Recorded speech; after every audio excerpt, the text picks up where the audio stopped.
Hello guys, হঠাৎ করে রাস্তার মধ্যে চলে আসলো কতগুলা বন্য শূকর। যারা আর কি, আমি যখন রাস্তা দিয়ে যাচ্ছিলাম তো বাসার দিকে আসার সময় হঠাৎ করে রাস্তায় কতগুলো এক ঝাঁক শূকর সামনে এরকমভাবে দাঁড়াই পড়ছে।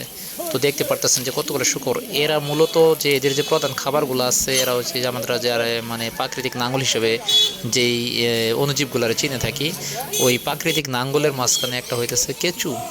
এই কেঁচুগুলো হচ্ছে এদের প্রধান খাবার। তো দেখতে পারতেছেন ছোটো ছোটো বাচ্চারা কেমন তাদের যে মা আছে তাদের সাথে চলতেছে।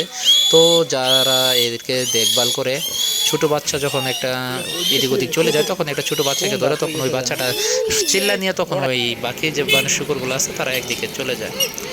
তো তারা মাঠে এরকমভাবে এক ঝাঁক শুকর নিয়ে তারা মাঠে চড়াইতেছে, রাখালে যেমন গরু রাখে তো তারা ওইরকমভাবে মাঠে চড়াইতেছে। তো এদিকে একদিক থেকে তারা আরেক দিকে নিয়ে যেতেছে। তো দেখেন একসাথে বানর কীভাবে দল বেঁধে তারা ওপারের দিকে যাইতেছে, মানে রাস্তাটা পার হবে।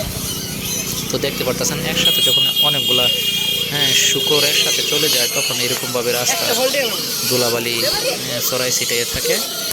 তো এই যে এই কাজটা ঠিক করলো না, মানে একটা জীব, তো তারা এরকমভাবে মারা ঠিক হয় না।